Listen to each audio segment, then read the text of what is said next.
What's up, everybody? This is Guy from the JustBlueFish Watch Reviews channel. Joined with me, as always, is AB from Watch Collecting Strategies.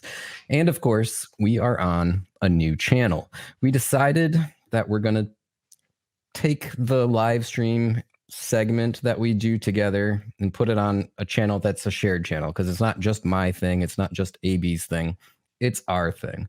And yeah, we just thought it was be a good idea for it to have its own home. So moving forward in the future, the live streams will of course be here, and we will probably take clips from the live streams, little short segments, maybe put them on our channels when something is interesting. Also, we're going to try to take the audio from the live streams. We've had a lot of people ask us in the past to turn them into podcasts so they can download them on their phones and listen to them on the go. So that's something we're going to be working on here in the near future as well. The first topic that we had in mind for today was the topic of microbrands, and specifically, are microbrands a good thing? What are the pros and the cons of microbrands? And yeah, I don't know. It's a question that I have had people ask me in the past. Is it a good idea to invest in microbrands? Not invest like, you're trying to make money, but put your money into a microbrand watch.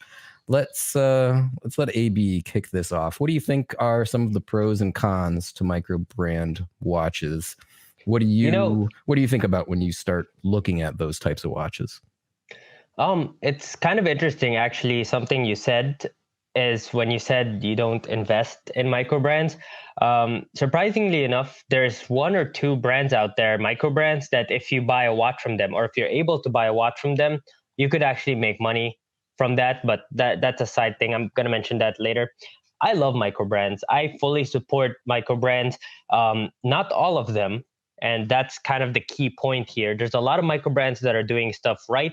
In fact, I'm waiting for a package right now coming from a microbrand. And I feel like they do a lot of things right. The best way to look at microbrands is they're giving people what they want. Not all of them, but a lot of brands are run by enthusiasts. And when you have enthusiasts who are running the brand, they know generally what other enthusiasts want. So they create this brand, for example, let me not mention brands, but they create something that's missing in the market, and that's one thing that's really good about microbrands. There's a lot of cons to microbrands. There's way too many microbrands popping up. But I feel like there's a good difference between what a good microbrand is and what a simple crowdfunding brand, they're just trying to get money as fast as they can, and there's really no future there. Yeah, I mean, you kind of hit on it. One of the things that I like about the idea of microbrands is that they sort of they give the market more variety. There's more choice. They can be a little bit more experimental in their designs. Not always. A lot of them are very derivative, of course, but generally speaking, we'll talk about affordable watches because there's a lot of microbrands in that affordable price point. Somebody like Seiko, every Seiko kind of has the Seiko feel to it, and a lot of micro brands can give us watches in that price tier that we're looking for without being completely derivative of the designs that Seiko does, for example. That's one of the pluses when it comes to micro brand. Another thing is that there's a lot of competition in that market. Like you said, many of the brands are started by watch enthusiasts.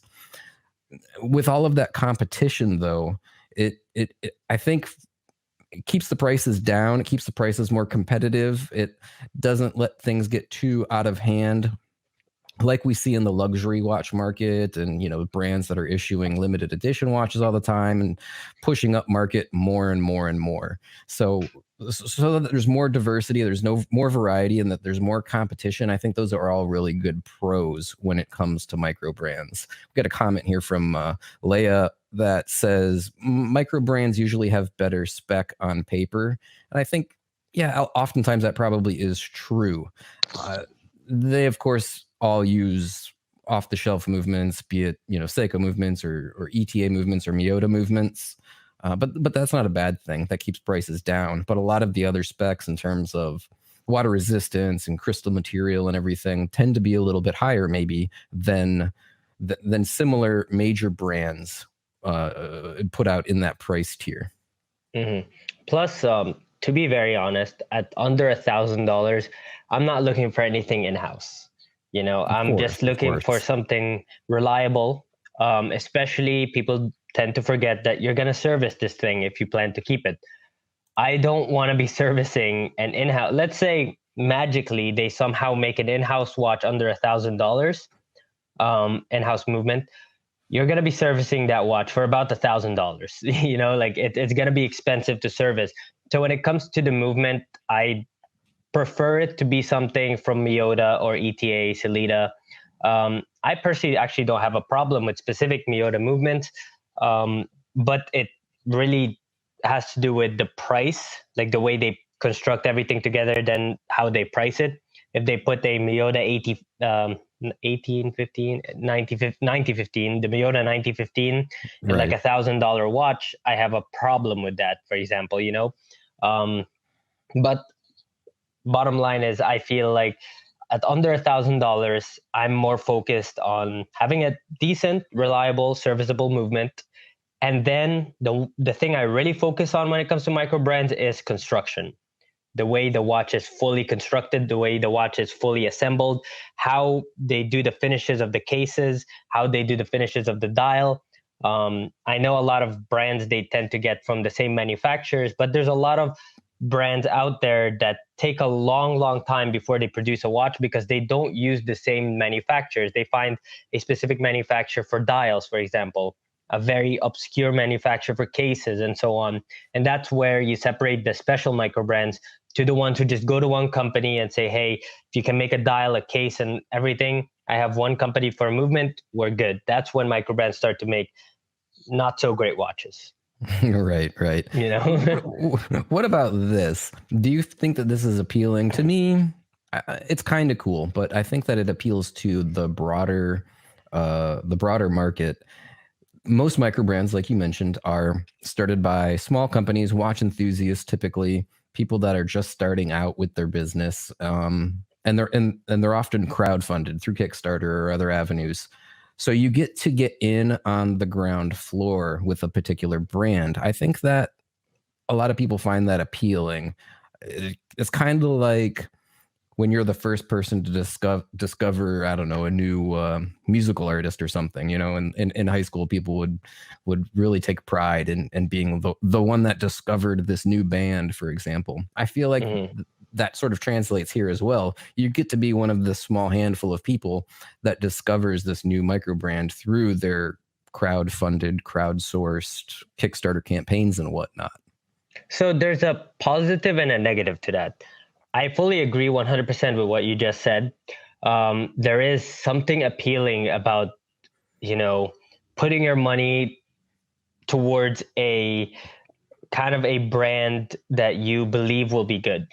But the bad thing is that's gambling, that's like you're gambling really hard, because there were brands that have sent me watches that look nothing like they're rendering on their website. And I sent them back and I told them I'm not going to review this watch, because in the end of the day, what people saw from that brand was not what they actually got. And I said to myself, like, I cannot promote this in any kind of way because it's deceptive. It's very easy to Photoshop. It's very easy to make a watch look phenomenal. And that's where the big gambling comes. You could have this person who will Photoshop the finishing of the watch, make it look phenomenal. In fact, even a big brand like Zenith did this with their prototype. They made it look way better with the prototype, but then the finished product, people were upset about it, the Zenith Defy. And that's the biggest gambling part, is you don't actually know how this watch is going to be constructed. Just because it looks good in the pictures, has good specs, like Leo Y mentioned, doesn't mean it's going to be a good watch. There's some watches that have inner rotating bezels, for example. Looks phenomenal in picture, but then when you get it, you can wobble the inner rotating bezel. It's not constructed well.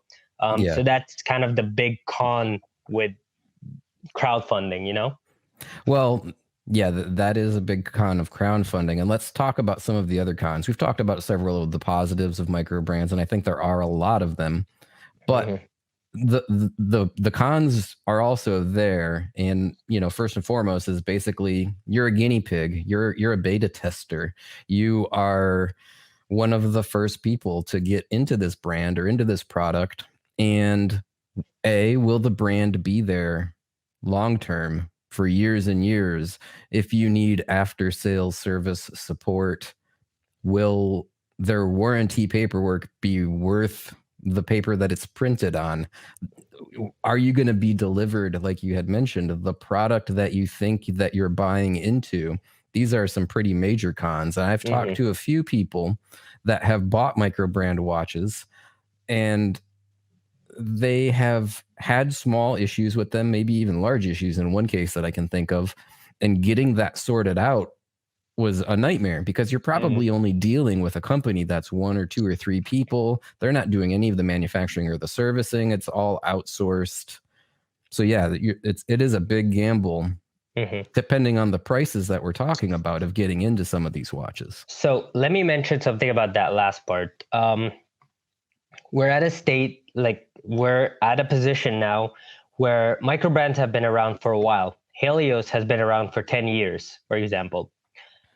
We're at a point where we have micro brands that have good reputations, and then we have micro brands that have no reputation. When it comes to something like this, we're at a point now where you can kind of find out with your research who has a good reputation. For example, you have Helios, not paying me to say this, but their after service is phenomenal. Baltic, from my experience, their after service is phenomenal.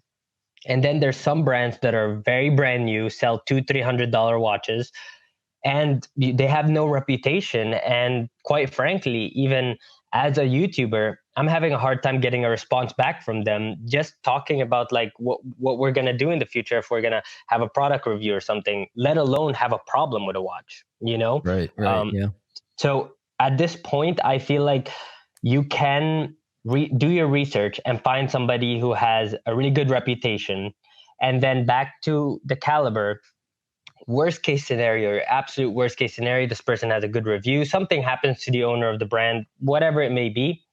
If you have a Miyota, an ETA, a Sellita, you can get those movements serviced by any watchmaker who's capable, Right. So that's the good thing. And that's also the bad thing about people who want something in-house, because unlike Seiko, I get this argument all the time. Why would I get a micro brand if I could get a Seiko with an in-house caliber? There's a lot of reasons why you would go with Seiko or go with a micro brand. But bottom line is, when it comes to the caliber, Seiko can make in-house because they've been around for so long. They're going to be around and you could service them. Have a small micro brand, have an in-house movement, and God forbid something happens to the owner of the brand, nobody will be able to service it, or if they can't get you original parts, which should be important to every collector. Yeah, absolutely. Leia actually says the in the comments here, the after sale service of micro brands tends to either be great or pretty bad. And I haven't dealt with after sale service or support with any micro brands myself, but I have heard again some stories. And like AB said, there are some that have a good history, and those are the ones that you want to stick to more. If you're willing to gamble a little bit and try something new, that's an option as well. But sorry, go ahead. No, I was just going to wrap it up, but if you got something else to say in closing on the topic, go right ahead.